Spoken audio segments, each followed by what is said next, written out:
Bueno, muy buenas noches a todos, doctor y compañeros. El día de hoy, Navarrete. El día de hoy mi equipo y yo vamos a hablar acerca de los fármacos en insuficiencia cardíaca.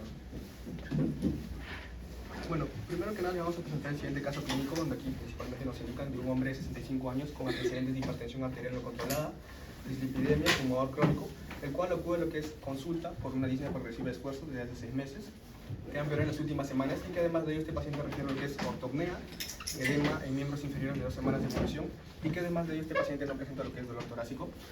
Aquí ustedes pueden visualizar algunos datos relacionados con lo que es su examen físico y aquí algunas preguntas las cuales posteriormente vamos a resolver tras la explicación del tema. Bueno, iniciando con lo que es la definición, pues, ¿no? En cuanto a lo que es insuficiencia cardíaca, tenemos que entender que estamos hablando más que todo de un síndrome clínico progresivo, el cual va a ser en este caso el resultado, pues, ¿no? De una anomalía tanto en la estructura como también en lo que vendría a ser la función cardíaca. Esto básicamente va a conllevar a que los ventrículos, los cuales son una pieza esencial del corazón, pues no ejecutan sus funciones, pues no de una forma adecuada. Dentro de estas funciones que vamos a hallar, que se van a encontrar en este caso comprometidas en la enfermedad, tenemos lo que es el llenado y la expulsión de sangre. Entonces, estas dos funciones, pues no, al verse inhabilitadas en lo que es esta enfermedad, va a conllevar a que el corazón pues sea más que todo incapaz de poder eyectar la sangre, pues no, con la velocidad suficiente para que de esta forma pueda irrigar, pues no, a los tejidos periféricos y así poder satisfacer sus necesidades metabólicas. Bueno, muy aparte de ello también, otro dato muy importante que tenemos que tener en cuenta en cuanto a lo que es la insuficiencia cardíaca, es que se menciona que esta va a ser más que todo una enfermedad la cual se presenta como un resultado final de múltiples enfermedades cardíacas, las cuales también pueden comprometer lo que es, en este caso las válvulas cardíacas, si no me equivoco, el pericardio y también lo que vendría a ser el músculo cardíaco. Ahora, en lo que respecta a los factores de riesgo, tenemos en este caso 3 pilares muy importantes, como lo hemos dividido en este caso. Los cardiovasculares, como es el caso del síndrome coronario agudo, taquicardia, bradicardia.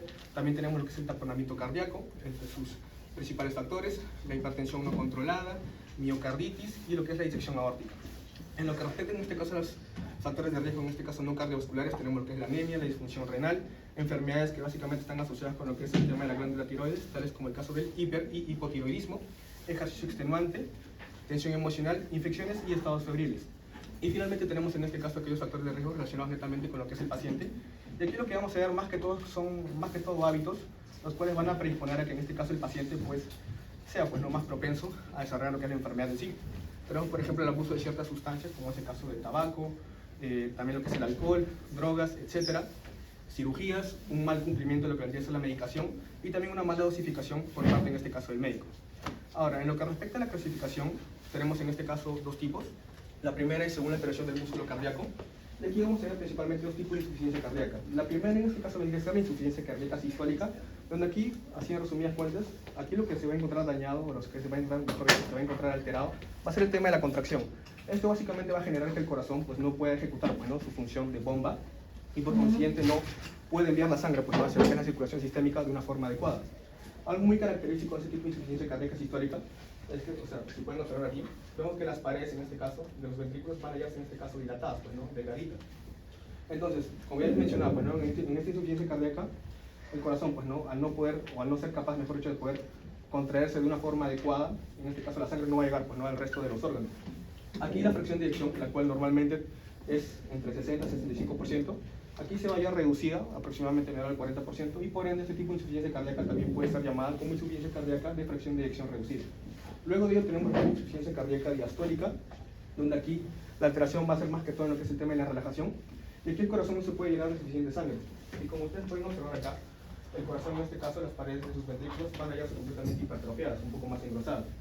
Ahora, aquí, en este caso, la fracción de eyección se va a mantener aproximadamente entre un 40 o 45%, y este tipo de insuficiencia cardíaca también puede ser denominada como insuficiencia cardíaca de fracción de eyección conservada.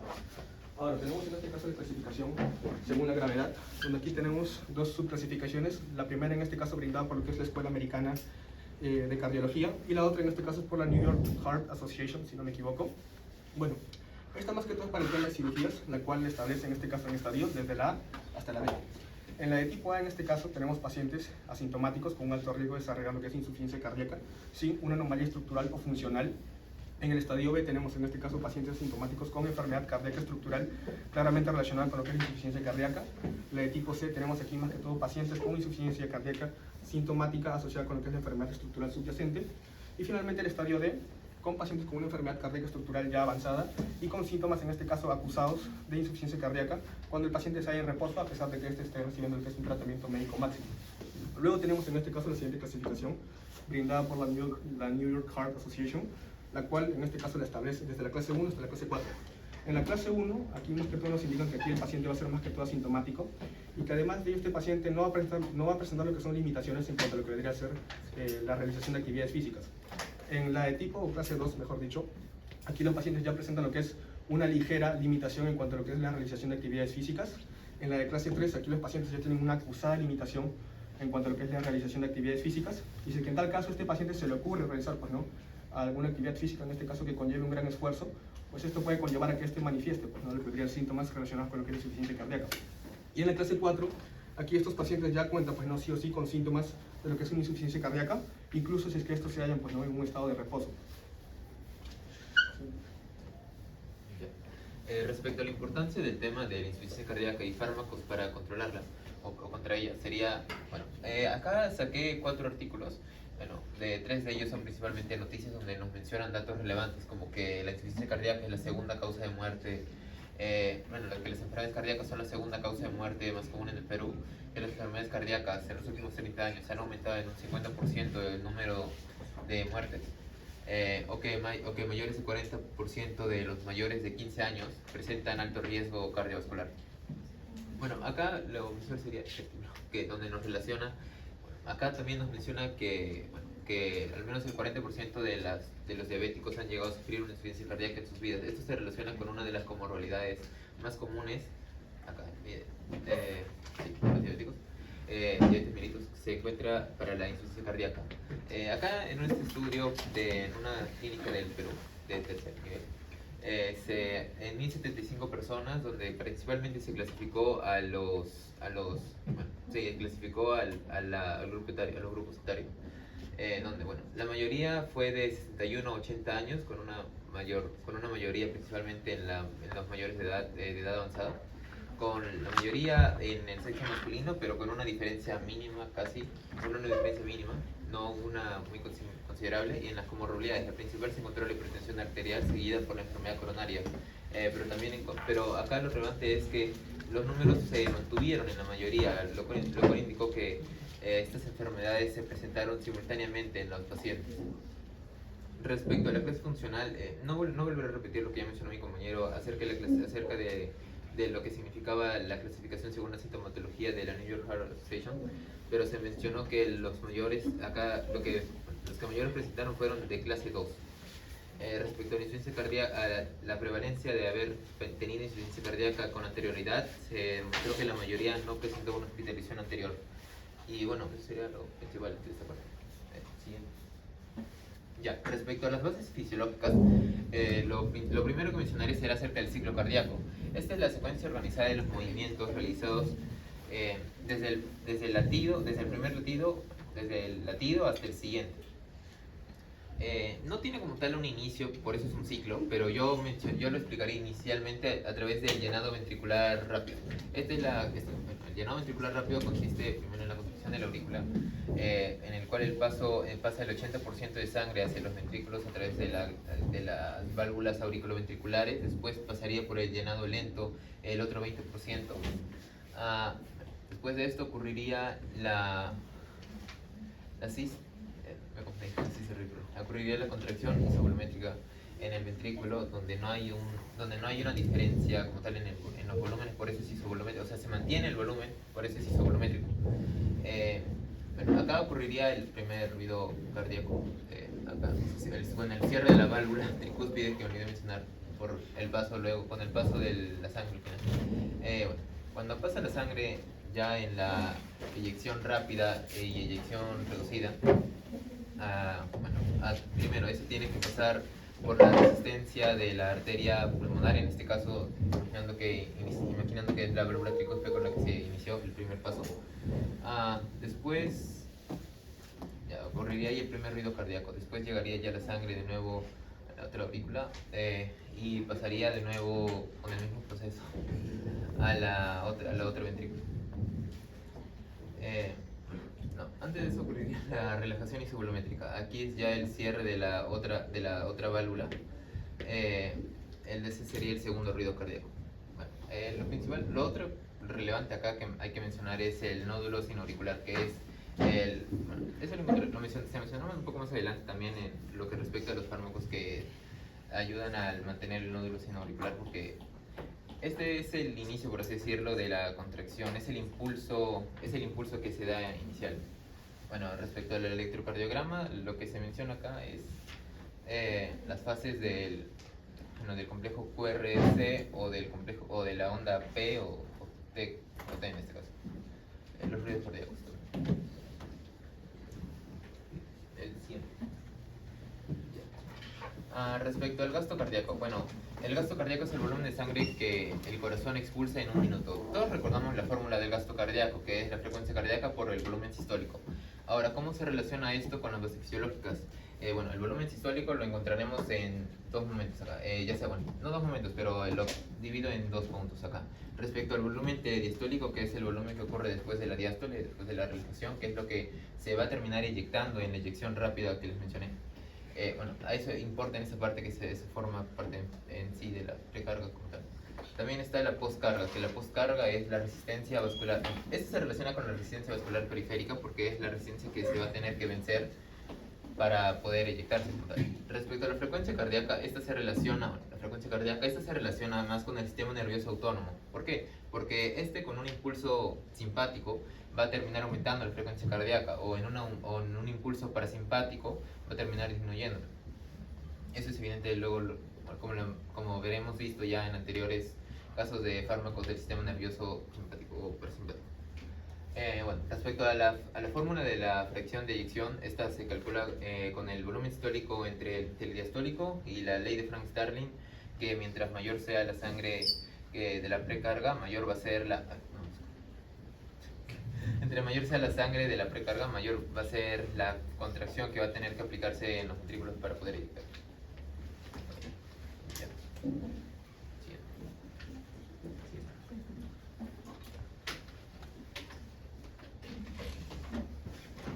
Ya, ahora la fisiopatología. En realidad vamos a iniciar con un acontecimiento índice que frecuentemente podría ser el infarto agudo miocardio, también la sobrecarga sobre este miocardio sano, la pérdida de masa muscular viable y también cardiopatías hereditarias como la miocardiopatía hipertrófica o dilatada.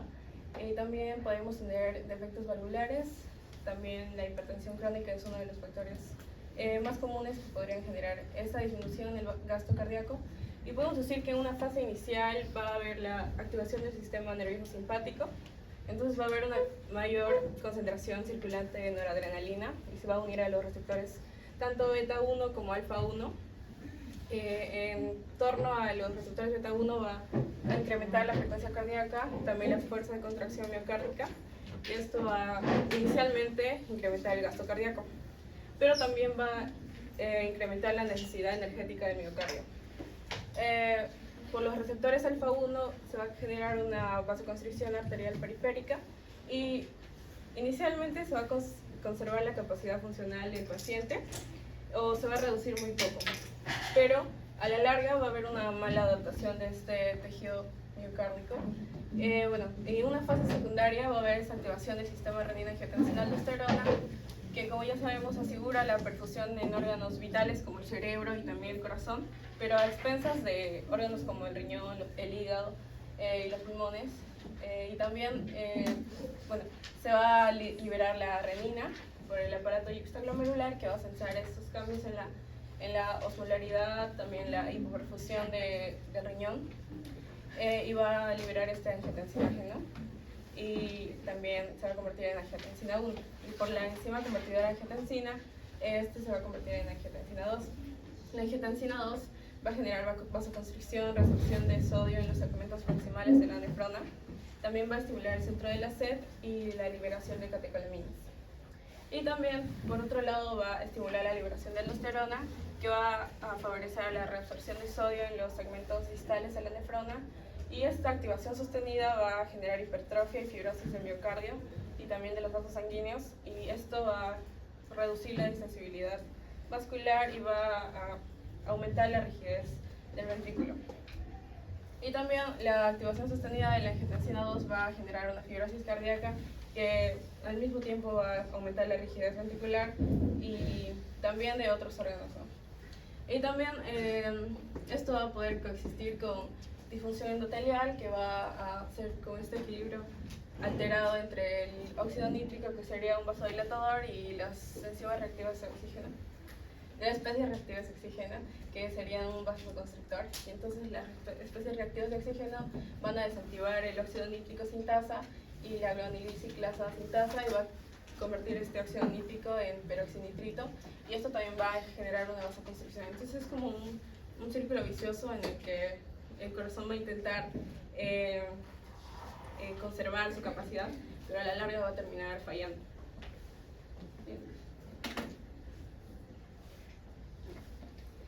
Y también principalmente lo que va a querer hacer sería la hipertrofia del miocardio. ¿Saben algún tipo de hipertrofia que podría existir en... ¿No? Yeah. Excéntrica y concéntrica, ahí está. Ya. Puede ser por sobrecarga de presión, por ejemplo, en la hipertensión crónica, y también la estenosis aórtica va a incrementar la tensión sistólica en la pared del ventrículo, y mediante transductores mecánicos y señales extra intercelulares va a haber un remodelado de los ventrículos y se van a añadir sarcómeros. En el caso de si hay una sobrecarga de presión, se van a añadir sarcómeros paralelamente, entonces la cámara va a incrementar el grosor. Entonces eso sería la hipertrofia concéntrica. Y si hay una sobrecarga de volumen, la tensión va a aumentar, pero diastólica, y los sarcómeros se van a agregar, pero en serie. Entonces va a ser hipertrofia excéntrica, o sea, como una dilatación de la cámara. Ya, en el tema de los targets, como ya expliqué, podríamos aquí incrementar la capacidad inotrópica de la contracción del corazón con fármacos como la digoxina, que sería un inhibidor de la bomba sodio ATPasa, potasio ATPasa, y también aquí a nivel de la activación del sistema nervioso simpático, que va a generar este aumento de noradrenalina circulante, que se va a unir a los receptores beta, alfa, los antagonistas beta. También a nivel del sistema renina-angiotensina-aldosterona podemos tener también inhibidores de la renina, los inhibidores de la enzima convertida de angiotensina. Aquí en el tema de la espironolactona, que es un antagonista de receptor mineralocorticoide, pero en verdad la espironolactona no está aprobada por la FDA, la eplerenona está aprobada, ya que la espironolactona no es específica para los receptores, por lo que causa ginecomastia, que eso lo vamos a discutir después. Y también aquí en los antagonistas del receptor AT1, y se centra más en AT1, ya que AT1 va a generar todo esto de remodelamiento cardíaco, que en realidad se escucha bien en un inicio, pero va a terminar generando más daño que favoreciendo a que esto se revierta. Y los diuréticos en el tema de la retención de sodio y agua. Bien. Ya. En las indicaciones tenemos a los criterios de Framingham para el diagnóstico. Se necesitan dos criterios mayores, o si no, un criterio mayor y dos criterios menores. Bueno, en lo más común tenemos por el lado de la insuficiencia cardíaca izquierda, tenemos a la ortopnea, que sería la dificultad para respirar cuando el paciente está tendido, echado. Esto sería por el incremento de retorno venoso, por la redistribución de la sangre, y esto mediado por el efecto de la gravedad. Y también la disnea paroxística nocturna, que sería que el paciente se despierta en medio de la noche porque no puede respirar, y eso también sería como que por la misma causa de la ortopnea. El edema pulmonar, por el incremento de la presión venosa pulmonar. Y podemos encontrar estos macrófagos, que se les dicen células de la insuficiencia cardíaca, que serían macrófagos que han fagocitado eritrocitos porque los capilares los capilares alveolares se pueden haber roto, entonces estos macrófagos alveolares van a fagocitar a estos eritrocitos y se van a ver así. Por el lado de la insuficiencia cardíaca derecha, podemos tener hepatomegalia congestiva, que sería por un incremento de la presión venosa central e incremento del flujo portal. Y raramente, pero algunas veces se denomina cirrosis cardíaca y está asociado con esto. Y el hígado se puede ver como una nuez, o sea, como que con áreas que se ven más oscuras. Y también podemos ver la distensión venosa yugular y edema periférico por el incremento de la presión venosa. Bueno, respecto a las líneas de tratamiento, me centraré un poco más en este cuadro. Los tres objetivos principales para el tratamiento de los pacientes con insuficiencia cardíaca son la fracción de eyección reducida. Con fracción de eyección reducida son disminuir tanto la mortalidad, las hospitalizaciones y el empeoramiento como tal de la insuficiencia cardíaca. ¿Le puede hacer zoom un poco esta parte de acá? Que este era el más importante. Al de la derecha. Ya.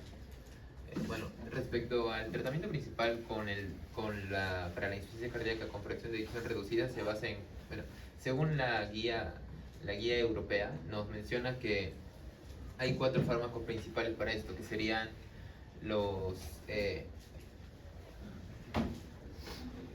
ARNI. Los ARNI, que serían los inhibidores del receptor de angiotensina, neprilicina. ¿Por qué esto? Bueno, sí se mencionaron más adelante. Estos ayudan la neprilicina es uno de los inhibidores de los péptidos antidiuréticos, por eso es por lo cual es importante inhibirlo porque los péptidos antidiuréticos ayudan en esa insuficiencia cardíaca. Los beta block, los ARM, que son los antagonistas de los receptores de mineralocorticoides como la espironona que mencionó mi compañera. También encontraremos a los ISGLT2 o inhibidores de la SGLT2 como la dapagliflozina. Y bueno, este es un caso opcional en caso de que los pacientes presenten congestión. No es obligatorio usarlo, pero es los diuréticos de ASA para evitar la retención de fluidos. Ese se menciona acá. Con pacientes, acá ya se divide en caso de que el paciente presente una fracción de eyección, una fuerza de eyección del procedimiento mayor al 35%, menor o igual al 35%,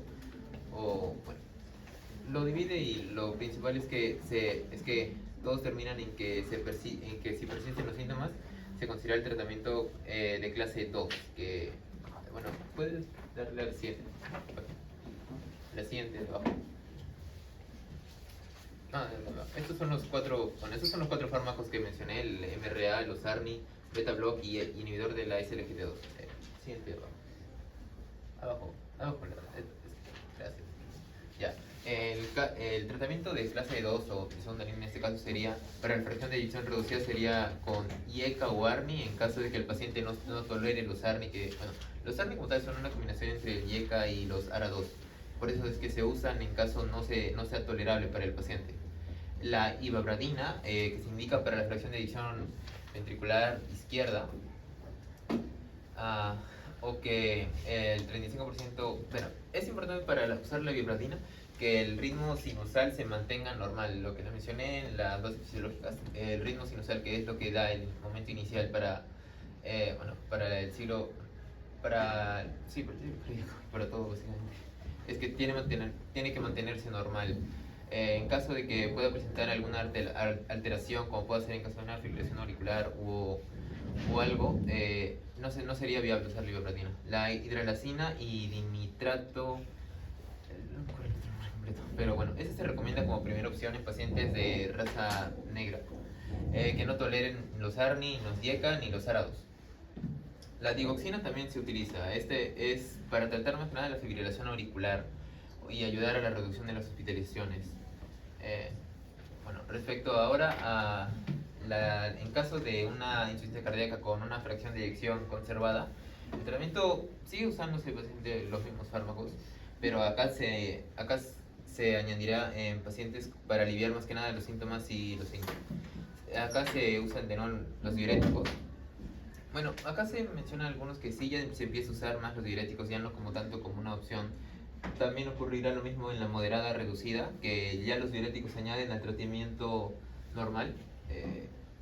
Aquí los diuréticos también se añaden al tratamiento normal, ya no es como una opción en caso de que el paciente tenga congestión. Y bueno, esos serían los mismos fármacos, ISGLT2 y diuréticos en este caso. Acá igualmente, diuréticos, ISGLT2, ARNI, ARA2 o el otro MRA y beta block. Por eso es que se usan principalmente esos 4 fármacos, pero en estos ya se usarían 5. Recordemos que esto es en caso de insuficiencia cardíaca crónica.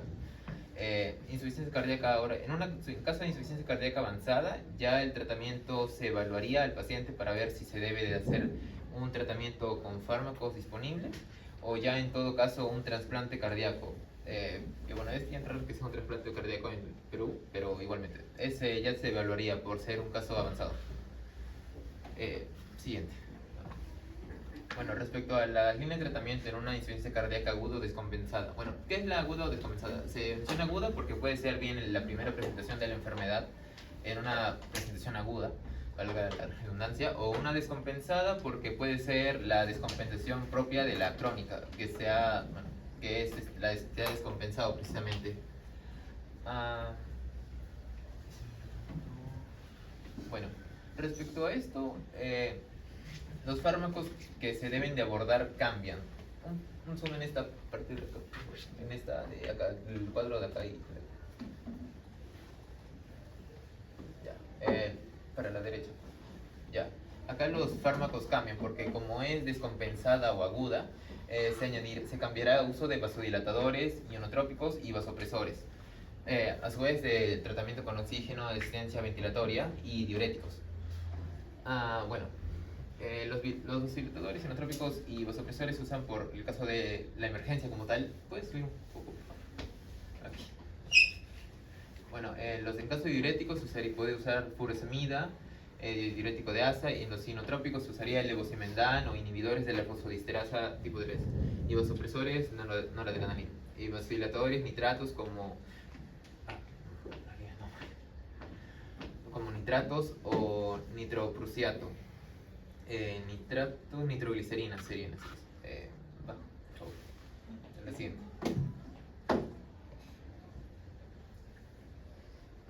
Ya, en este caso de la línea de tratamiento, en lo que respecta a las presentaciones clínicas relevantes en signos de congestión y hipoperfusión periférica, bueno, acá encontraremos que esto se refiere más a la presentación clínica de la enfermedad o a la presentación clínica de la insuficiencia cardíaca, ya que puede presentarse en un paciente húmedo o caliente o seco y frío. Cuando está húmedo se refiere a un aumento en la congestión. Seco, que no hay congestión; caliente, que no hay signo de bajo gasto; y frío, que sí hay signo de bajo gasto. ¿Esto por qué no es relevante? Porque va a cambiar dependiendo de cada paciente, a su vez que cambiará el tipo de fármaco, cambiará si se usará o no ionotrópicos para corregir una hipoperfusión. Bueno, eso ya es respecto a la hipoperfusión. Eso está acá. Son más para acá.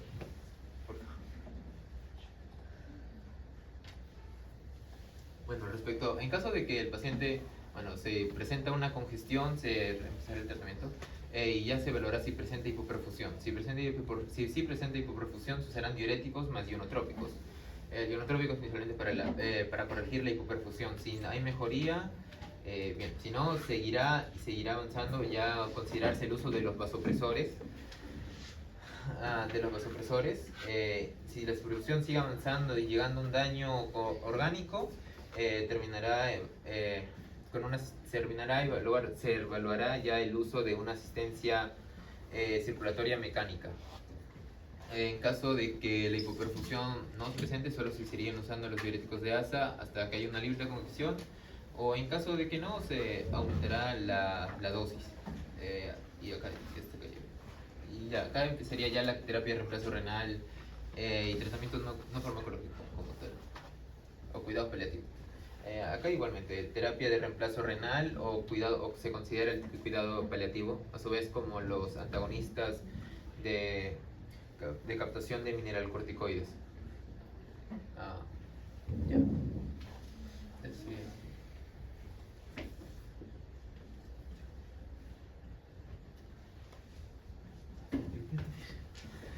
Ya, respecto a la farmacocinética, acá mencionaré los YECA y a los ARA2.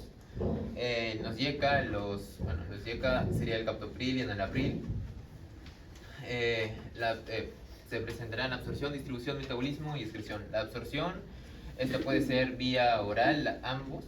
Es rápida en TGI. En la distribución, la unión a proteína plasmática es de 25-30%, capacidad máxima a la primera hora.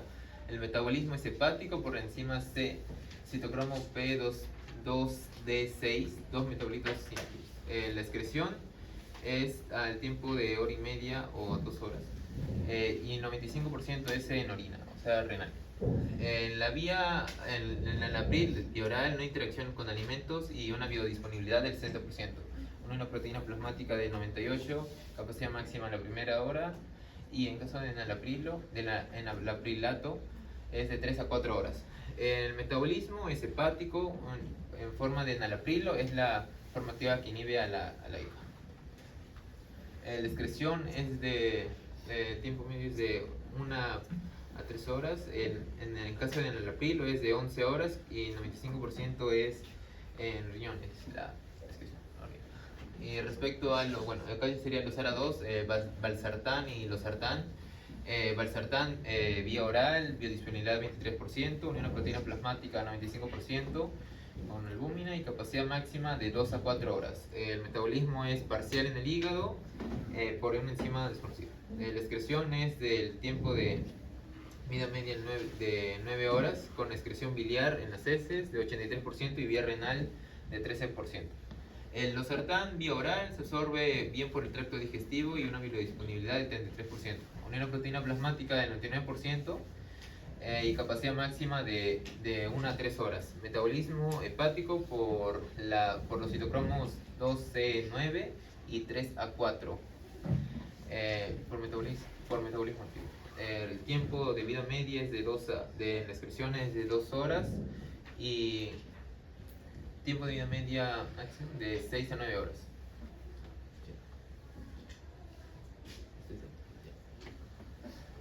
Respecto acá, de nuevo, acá mencionaremos a la escleronona y a la espironolactona. Son antagonistas del receptor de mineralocorticoides. Vía oral, biodisponibilidad del 69%, una proteína plasmática del 50%, glucoproteínas ácidas alfa 1, capacidad máxima de hora y media a 2 horas, metabolismo hepático por citocromo 3A4 con metabolitos inactivos. Tiempo de excreción de hora y media, tiempo de excreción de 5 horas. El 5% de la dosis de las esclerononas se elimina de forma inalterada en orina, 57%, y 32% en heces. El espironolactona, vía oral, biodisponibilidad del 90%, unión proteína plasmática 90%, capacidad máxima de 2.6 horas. El metabolismo es hepático, metabolitos inactivos, metabolitos activos, canrenona y 7-alfa espironolactona. La excreción tiene un tiempo de vida media de 1.6 horas, se excreta por vía renal y fecal en forma de meta. Dioxina. La dioxina tiene una absorción de vía oral e intravenosa, biodisponibilidad del 63% de vía oral. La distribución es unión a proteína plasmática 25%, capacidad máxima a la primera hora, metabolismo es hepático y la excreción a tiempo de vida media de 30 a 40 horas. Y es renal y 50-70%. Respecto al Versiwot, es vía oral, biodisponibilidad del 93%, unión a proteína plasmática 98%, capacidad máxima a la primera hora, metabolismo con reacciones de conjugación de fase 2. Y una excreción de tiempo de vida media 20 a 30 horas con una orina 53% y 45% en heces. Son un montón de fármacos. efecto de los diuréticos. Acá está la clortalidona, es un diurético tiacídico, vía oral, biodisponibilidad oral de 9 a 56% dependiendo de la dosis, una absorción del gas intestinal con los alimentos. La distribución es de unión a proteína plasmática 50-76%, atraviesa la barrera placentaria. Metabolismo hepático, excreción es del 70% de la dosis, se excreta en la orina y en las heces, y una pequeña parte por la bilis. También se puede excretar en lactancia, tiempo de vida media de 50 horas. La hidroclorotiazida es un diurético tiacídico también, una vía oral, se puede absorber por vía oral y una absorción y biodisponibilidad de 9 a 56% dependiendo de la dosis. La distribución es una proteína plasmática 40-88%, atraviesa la barrera placentaria pero no la hematoencefálica. Metabolismo no se metaboliza. La excreción renal y por la leche. Tiempo de vida media 2.5 horas. Triamtereno, diurético ahorrador de potasio. Vía oral, biodisponibilidad oral de casi 50%, unión proteína plasmática 30%, atraviesa la barrera placentaria. Un metabolismo hepático, forma un metabolito activo sulfato de 4-hidroxitriamtereno. La excreción es renal, tiempo de vida media de 4 horas. La amilorida es un diurético ahorrador de potasio, vía oral, 15 a 25% de biodisponibilidad, unión proteína plasmática mínima. Metabolismo no se metaboliza y la excreción es renal y por las heces. Tiempo de vida media de 21 horas. Siguiente. Acá, de nuevo, más diuréticos. La furosemida, diurético de asa. Absorción es vía oral o intravenosa. La biodisponibilidad oral es 60%. La distribución de una proteína plasmática 98%, principalmente la albúmina. Se usa de 0.1 a 0.21 kilogramos. Atraviesa la barrera placentaria. Metabolismo. El metabolismo ocurre en el riñón, 35%, metabolismo mínimo hepático. Excreción es renal, 75% y tiempo de vida media 30 minutos. Torasemida, diurético de asa. Vía oral, absorción gastrointestinal rápida y biodisponibilidad oral de 80%. La distribución, unión a proteína plasmática de 99% y de 12 a 15.1 el metabolismo. El metabolismo es hepático en forma activa y en sus metabolitos. La excreción es renal 20% y tiempo de vida media de 3 a 4 horas. La bumetodina es vía oral e intravenosa, una absorción gastrointestinal y biodisponibilidad oral de 80%. La distribución es de una proteína plasmática 96%, atraviesa la barrera placentaria. Metabolismo hepático, excreción renal de 80% y en heces de 10 a 20%. Se excreta en la leche. Tiempo de vida media de 1 a 1.5 de hora y media. Siguiente. Ya, ahora de los beta bloqueadores. Acá se usarán fármacos como el carvedilol, que es un beta bloqueador. La absorción es vía oral, biodisponibilidad del 25%, es muy lipofílico. La distribución es de una proteína plasmática de 95% y tiempo máximo de 1 hora. Atraviesa las barreras hematoencefálica y el metabolismo. El metabolismo es hepático, la excreción es fecal, menor vía renal de 10 a 12 horas. El metoprolol es vía oral, biodisponibilidad de 30% a 40% y aumenta la absorción en los alimentos. Una proteína plasmática es del 5 a 10%, metabolismo hepático, excreción renal del 5% de la dosis se excreta en forma inalterada y el resto en metabolitos. El bisoprolol es vía oral, biodisponibilidad del 20%, una proteína plasmática del 30% y no atraviesa la barrera hematoencefálica. El metabolismo de su mayoría de todos son hepáticos. La excreción es del 50%, restante se excreta por vía renal inalterada. Siguiente. Los SGLT2, inhibidor de la SGLT2. Los fármacos serán la empagliflozina, la dapagliflozina, la canagliflozina. La absorción de todos estos es por vía oral y una biodisponibilidad variada de 55%, 78% y 65%. La distribución La unión de proteína plasmática es 86%, 90% y 99% de esta proporción mayor. El tiempo máximo para la distribución de fármaco es de hora y media. En el primero, esta es principalmente en el espacio extracelular y esta se distribuye ampliamente por todo el cuerpo.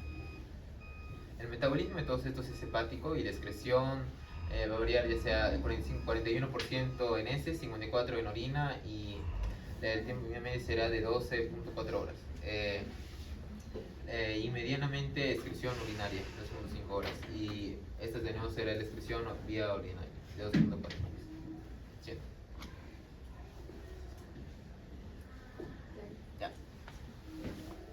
Ahora la farmacodinámica. En realidad solo voy a mencionar el mecanismo de acción, el modo de acción y los efectos. El captopril y el enalapril son inhibidores de la enzima convertidora de angiotensina. Van a disminuir la resistencia vascular periférica y van a reducir la retención de sodio y agua. En el tema del valsartán y el losartán, son antagonistas competitivos de los receptores AT1, van a generar vasodilatación, disminuir la liberación de aldosterona y reducir la retención de sodio y agua. Y ahí está la potencia. Sí. La eplerenona y la espironolactona son antagonistas de los receptores nucleares de la aldosterona. Como ya dije, la eplerenona tiene una especificidad y es más, o sea, se une selectivamente a los receptores de aldosterona. En el caso de la espironolactona no, por eso genera ginecomastia. Van a reducir la reabsorción de sodio y agua, expresión de potasio y disminución del volumen sanguíneo y la presión arterial. La digoxina va a inhibir la bomba sodio-potasio TPasa y va a tener un efecto inotrópico positivo, va a ralentizar la frecuencia cardíaca y va a mejorar la función cardíaca. El vericiguat aumenta la actividad de la vanilliciclasa sintasa y va a promover la vasodilatación, va a disminuir la resistencia vascular periférica y la presión arterial. La clortalidona y la hidroclorotiazida van a inhibir los cotransportadores unidireccionales de sodio-cloro en el túbulo contorneado distal, van a generar excreción de sodio, cloro y agua y van a reducir el volumen del líquido en el cuerpo y van a disminuir también la presión arterial y la carga sobre el corazón. El triamtereno y la amilorida van a bloquear los canales ENaC en la membrana luminal de las células principales, en la parte final del túbulo contorneado distal y el túbulo colector, y van a bloquear el canal de sodio y aumentar la excreción de sodio y cloro. Van a incrementar la diuresis, son ahorradores de potasio y se juntan con otros diuréticos. En el caso de la furosemida, torosemida y bumetadina, van a inhibir la actividad de los cotransportadores unidireccionales de sodio, potasio, 2-cloro en la rama gruesa ascendente de las AGL. Van a incrementar la excreción de sodio, cloro, agua, potasio. Van a reducir la precarga y poscarga y van a producir una diuresis intensa y van a reducir el edema pulmonar y periférico. El carvedilol es un antagonista de los receptores beta-adrenérgicos, no es selectivo y bloquea los receptores alfa-1, va a reducir la frecuencia cardíaca, la fuerza de contracción, la resistencia vascular periférica, va a relajar los vasos sanguíneos y disminuir la presión arterial. El metaprolol y bisoprolol son bloqueadores cardioselectivos, van a actuar sobre los receptores beta-1 del corazón, van a disminuir también la frecuencia cardíaca, la presión arterial y van a mejorar la función cardíaca y tienen un efecto simpático elíptico. Ya, en la eficacia he encontrado este estudio en el que es un análisis de 48 ensayos controlados aleatorios con 68.074 pacientes con insuficiencia cardíaca con fracción de eyección reducida, menos del 40%, y se comparó la eficacia de 13 clases de intervenciones y se concluyó que tratamientos combinados de SGLT2, inhibidores de enzima convertidora de angiotensina, más beta bloqueantes y antagonistas de receptores nucleares y también la ivagracina, los inhibidores de enzima convertidora de angiotensina, beta bloqueantes, lo mismo, y también, estos fueron los más efectivos de entre las 13 clases de intervenciones para reducir la mortalidad y la hospitalización por insuficiencia cardíaca en pacientes con insuficiencia cardíaca con fracción de eyección reducida. Bueno, esa eficacia fue similar, pero en el caso de beta bloqueantes y antagonistas de receptor de mineralocorticoides tenía más probabilidad de ser la terapia óptima para reducir la mortalidad. Y en el tema de los SGLT2, inhibidores de la enzima convertidora de angiotensina, beta bloqueantes y antagonistas de receptor mineralocorticoide tenían más probabilidad de ser la terapia óptima para reducir las hospitalizaciones por insuficiencia cardíaca. Y bueno, el uso cada vez mayor de estas combinaciones de fármacos ha contribuido a reducciones de la hospitalización y la mortalidad en los pacientes. Ya. Y también había otro estudio que se trataba de los nuevos tratamientos médicos, en este caso los antagonistas de receptores de vasopresina. Según el estudio no había diferencias en la mortalidad, tanto de causa cardiovascular como por cualquier causa, al añadir tolvaptan a los tratamientos tradicionales, pero se mejoraron los síntomas y también una mejoría en la hemodinamia y la disnea, el peso corporal y la hiponatremia. Y el conivaptan se comporta similarmente también al tolvaptan. Y ya. Bueno, lo que respecta a la parte de seguridad, tenemos aquí primero que nada iniciando con lo que es el captopril, en este caso un YECA, al igual que también lo que es el enalapril. Bueno, en el caso del captopril, bueno, dentro de lo que vendría a ser sus reacciones adversas tenemos, por ejemplo, lo que es la angina de pecho, paro cardíaco, ataxia, insuficiencia cardiovascular. En sus contraindicaciones tenemos en este caso el embarazo, un edema en este caso angioneurótico, después de otros inhibidores de la ECA, estenosis de la arteria renal bilateral también. En el caso de lo que vendría a ser el embarazo lactancia, pues se menciona que es una seguridad D.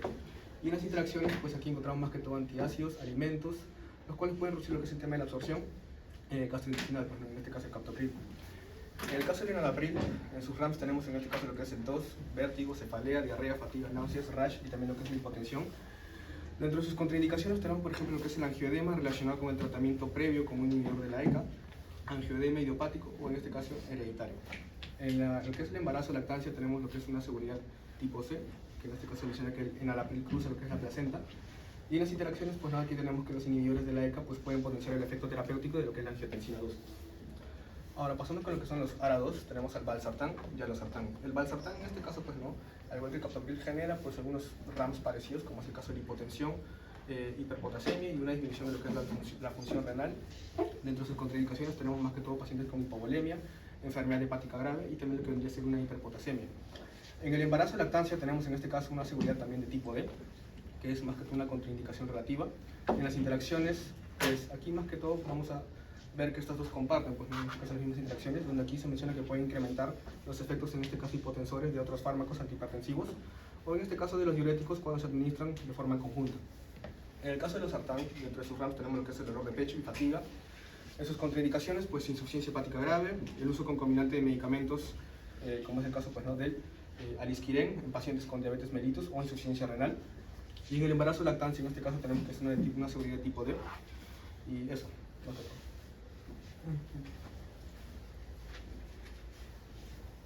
Bueno, pasando con lo que son en este caso los antagonistas, en este caso de los receptores de mineralocorticoides, tenemos en este caso a lo que es la eplenorona y lo que vendría en este caso la espironolactona. Bueno, dentro de sus RAMs tenemos en este caso las comunes, las cuales vendrían a ser pues, ¿no? la hiperpotasemia, hipotensión, fatiga, dolor de cabeza, erupciones. Y entre las RAMs severas tenemos lo que es el tema del angioedema, hiperpotasemia en este caso, hipotensión y lo que vendría a ser en este caso la insuficiencia renal. Dentro de sus contraindicaciones, pues, las cuales vemos que comparten ambos fármacos, tenemos lo que es una insuficiencia renal grave, acidosis metabólica, hiperpotasemia, insuficiencia cardíaca descompensada, la cual requiere en este caso tratamiento intravenoso de ionotrópicos. Dentro de lo que vendría a ser el embarazo y lactancia, la eplenorona en este caso es de categoría B, solo dosis, en este caso si el beneficio potencial supera lo que es el riesgo potencial, y en la categoría D un poco más de lo mismo. Dentro de sus interacciones, que también pues, no vemos que ambos fármacos comparten, tenemos lo que son diuréticos, AINES, corticosteroides, YECAs y también lo que vendría a ser en este caso ARA2. Ahora, en el caso de lo que vendría a ser en este caso la digoxina, pues aquí básicamente dentro de sus ramos vemos que son muy poco comunes, vamos a verlo aquí, y que dependen en este caso también de la dosis. Dentro de sus contraindicaciones tenemos más que todo lo que vendría a ser el bloqueo cardíaco intermitente y también arritmias. En el embarazo lactancia, pues no se han observado efectos adversos significativamente en cuanto a lo que vendría a ser en este caso el feto o el recién nacido. Y en sus interacciones pues se menciona que esta va a aumentar, en el caso pues no lo que vendría a ser fármacos como la amiodarona, la flecainida, etc. Y esta va a disminuir, en este caso cuando se utilizan antiácidos y también lo que vendría a ser laxantes. Luego de ello tenemos lo que vendría a ser el Beziriuat. Dentro de sus RAMs en este caso tenemos lo que es la anemia, la cefalea, la hipotensión, la insuficiencia renal.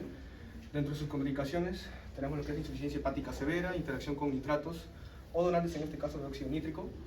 En el embarazo de lactancia tenemos lo que es la categoría, en este caso X, en caso que el beneficio pues no para la madre supere el riesgo para lo que es el efecto o el feto o el lactante.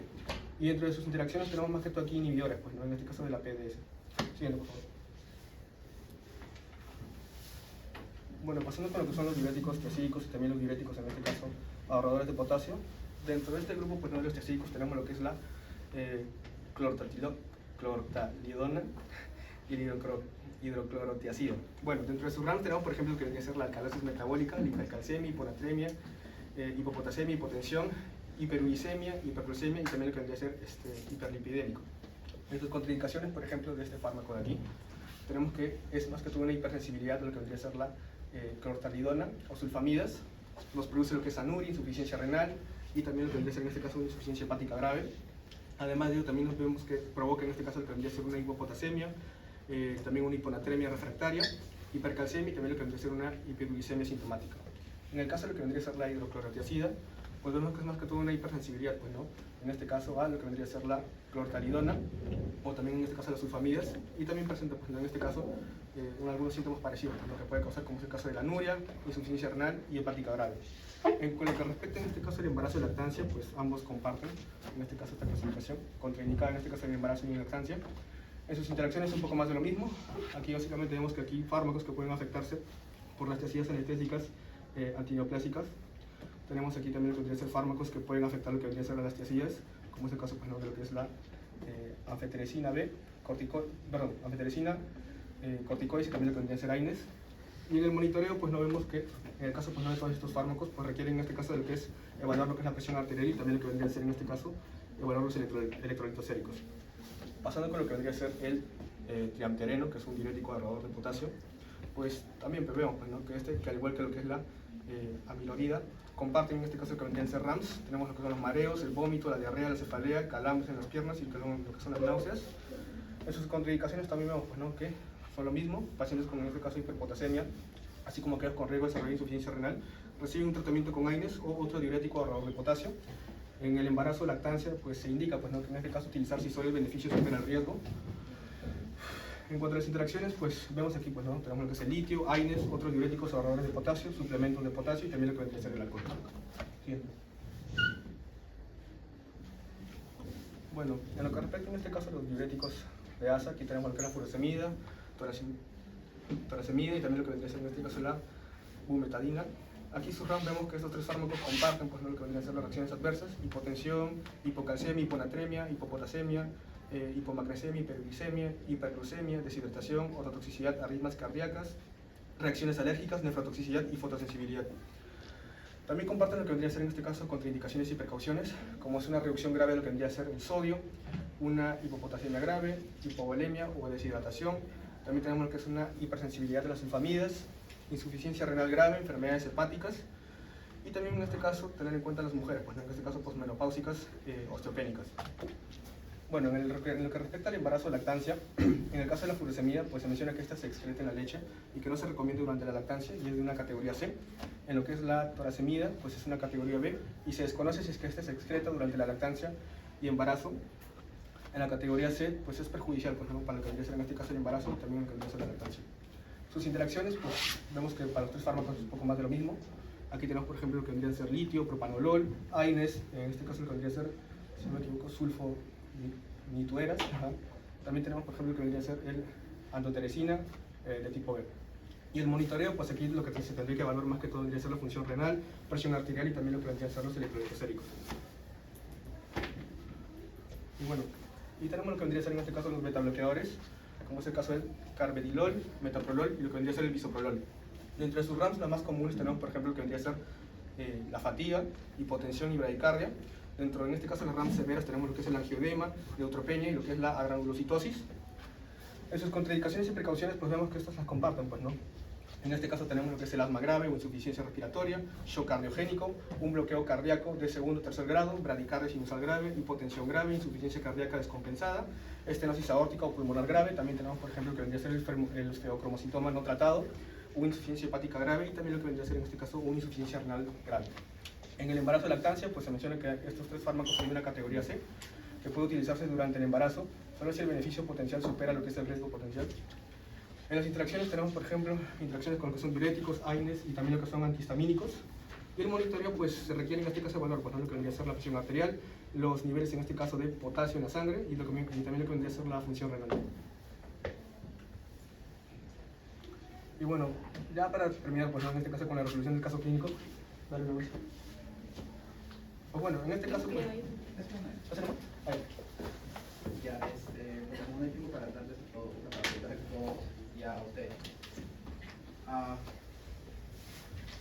El tema de insuficiencia cardíaca es un tema bastante amplio, incluye muchos medicamentos que ustedes ya han... chicos, ¿tienen sus apellidos, Navarrete? ¿Qué más? Palomino. Palomino ahí. Mira ya. Ya incluye bastantes medicamentos que ustedes deben de conocer. Hay nuevos medicamentos, antiguos medicamentos. Dentro de los más importantes que ustedes sí o sí tienen que saber son los inhibidores de la angiotensina, o los ARA2, son los diuréticos y son los metaboliquémicos. Eso tienen que saberlo así. Entonces empezamos con diuréticos, chicos, para que ustedes... a ver. ¿Dónde fue la furosemida? ¿Mecanismo de acción? Y lugar. Sin cambiar de tiempo. Porque eso no han dicho nada. En la tabla.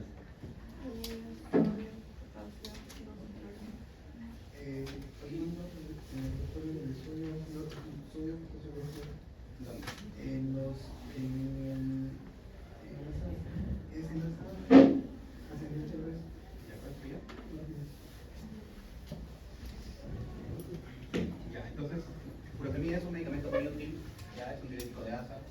Entre diuréticos de ASA tenemos a 2 importantes, furosemida es uno y ácido etaclínico es uno. Ya son los 2 importantes. Furosemida, mecanismo de acción, inhibe la bomba sódica potasio cloro, que se ubica en enlace ascendente y gruesa de ejemplo. ¿Ya? Para ustedes, chicos, ¿qué produce? Igual ya tienen nota, no se preocupen. Sí, independientemente de su nota. Su nota es solo la produce. ¿Qué produce la furosemida con el calcio?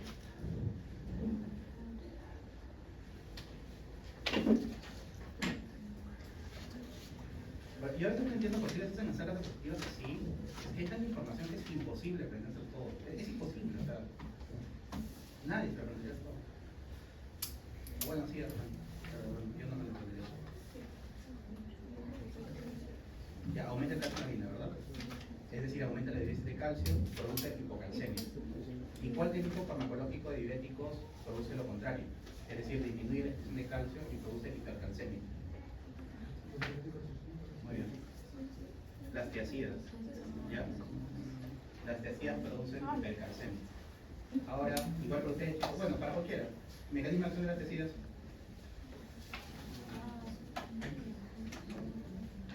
¿Alguien? ¿Ya fue tu apellido? ¿Dónde? ¿Cuál es tu apellido? ¿Ya? ¿Cuál es tu apellido? Ya, entonces va a inhibir una bomba con la bomba sodio cloro, la inhibe en el túbulo contorneado digital. ¿Ya? Y eso se lo voy a decir rápido. Por ejemplo, diuréticos de ASA como furosemida produce disminución de potasio, produce disminución de hidrogeniones, produce disminución de magnesio, produce disminución de calcio, produce alcalosis metabólica hipocalémica, ¿ya? Produce incremento de ácido úrico, puede producir hiperglicemia, que produce gotas, ¿ya?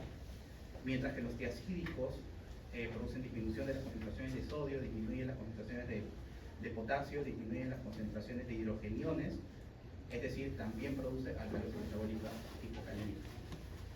Además, los diuréticos tiacídicos también pueden producir dislipidemias, entonces también es importante que lo sepan, así como retención de ácido úrico. ¿Qué reacciones adversas pueden producir los ahorradores de potasio? Tienen que decirme 2 al menos. ahorra potasio, y la otra produce manifestaciones antiandrogénicas, ¿verdad? Ginecomastia es la más importante. ¿Ya? ¿Qué más? Ya, bueno. Betabloqueantes tienen que saber la afinidad de los betabloqueantes por los receptores. Ya, esto es lo más importante. Eso es decir para ustedes, chicos, qué medicamentos tienen más afinidad por beta 1.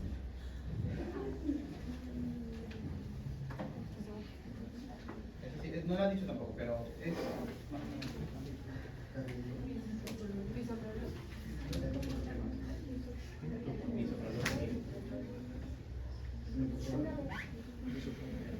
Ya, atenolol, bisoprolol y metoprolol. Ya, carvedilol no selectivo. Ya. ¿Y qué medicamentos actúan sobre beta 2 más que beta 1? Ya hablamos de beta 1 más que beta 2. Carvedilol. Carvedilol no selectivo. Timolol, propanolol. Ya, actúan más en beta 2 sobre beta 1. Atenolol es más beta 1 sobre beta 2. ¿Qué reacciones adversas pueden producir los betabloqueantes? Eso tienen que saberlo. Ya, EPOC asma, eso ya lo saben, ya. No se usa en EPOC y asma, esa es la más fácil. Ya, eso también, dentro de los elementos secundarios puede producir disminución de la frecuencia cardíaca, disminución de la presión arterial, principalmente frecuencia cardíaca. Si es que se da en dosis muy altas, produce bloqueo auriculoventricular con parada cardíaca, ya. Pero esto es lo más sencillo, más difícil. Neutropenia. Más difícil. O sea, más... Eso también. O sea, sí, pero... Muy bien. Entonces, los betabloqueantes, ¿cuál es el tuyo? Entonces, dentro de las reacciones adversas importantes, o sea, de las que tienen que saber sí o sí, lo es fácil, ¿no? EPOC, asma, que no se debe dar en pacientes... sí, no. Le dije que puede producir bloqueo auriculoventricular, que puede producir bradiarritmias, pero aparte de eso puede producir dos importantes. Uno es disfunción sexual. Es importante que lo sepan porque pacientes con insuficiencia cardíaca toman medicamentos de manera crónica y son generalmente pacientes ancianos. Entonces, disfunción sexual es importante que lo consideren porque tienen que cambiar de medicamento. Y otra es dislipidemias. ¿Cuáles de todos los betabloqueantes pueden producir dislipidemia?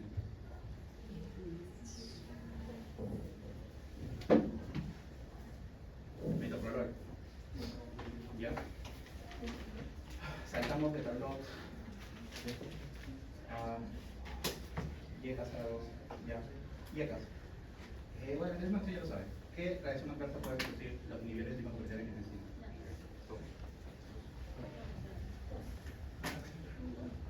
No, ¿por qué? La tos. Ya. ¿Y por qué sí produce la tos?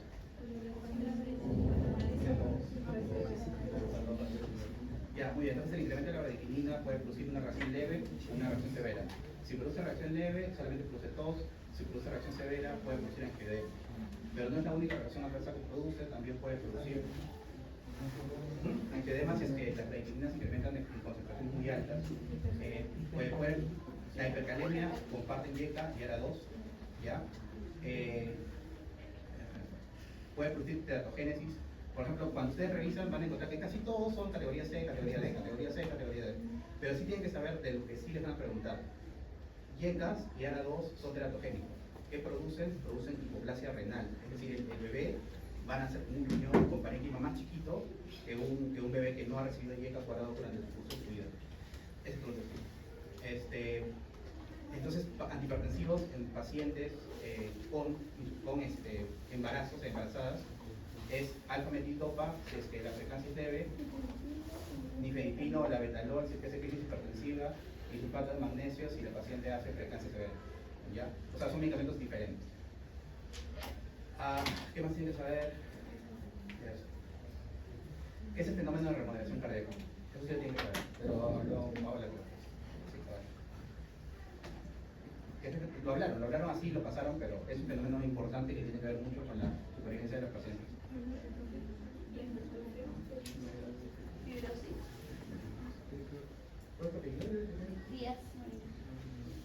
Ya.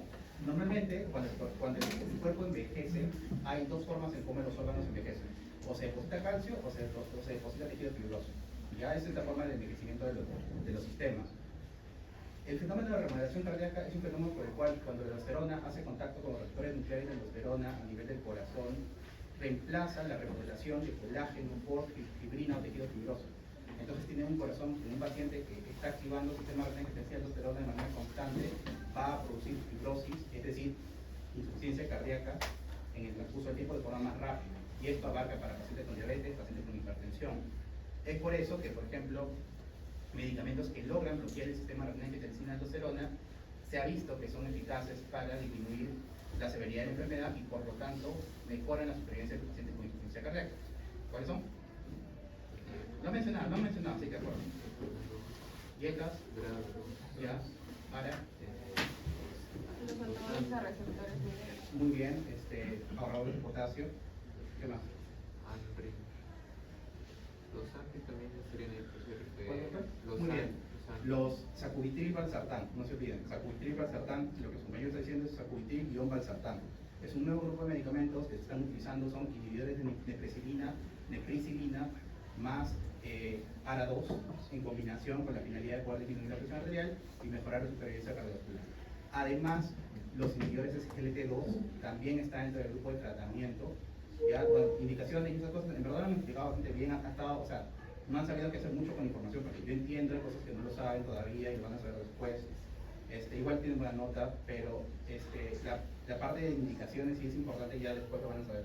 Inhibidores SGLT2 se utiliza para pacientes con insuficiencia cardíaca con fracción de eyección preservada, con insuficiencia cardíaca con disminución de la fracción de eyección de manera parcial, o sea, entre 40 a 49%. Estos medicamentos también ayudan a disminuir la remodelación cardíaca y por lo tanto mejoran la supervivencia cardiovascular y mejoran las hospitalizaciones de los pacientes. ¿Qué más? Ya. Tienen un paciente con intoxicación por digoxina, ¿qué esperan encontrar? Ese es clásico, ¿eh? Es bien clásico. O sea, se pasó la dosis de digoxina, tomó mucha digoxina. ¿Qué creen que puede pasar? Ya, pero anemia extrasistólica, va a haber la disminución del crecimiento ST, taquicardia auricular con un bloque de aurícula ventricular. Ya, pero puede producir tres tipos de arritmia, puede producir extrasístoles ventriculares, puede producir depresión del segmento ST, puede producir prolongación del ST, ya, y cambios electrocardiográficos que van a ser secundarios al aumento del potasio. Produce dos cosas, piel amarillenta, sandelasmas y náuseas, vómitos y aumento del potasio. Tratamiento para intoxicación con digoxina, anticuerpos para la digoxina. ¿Ya? Medicamentos con digoxina. Ya bueno. Ya chicos, ya, hay más cosas, por favor. Insuficiencia cardíaca en el examen van a venir 3 por lo menos. Ya tienen que saberlo bien, muy bien. O sea, insuficiencia cardíaca incluye antihipertensivos, diuréticos, un montón de cosas. Tienen que saberlo perfecto. Ya chicos, vayan.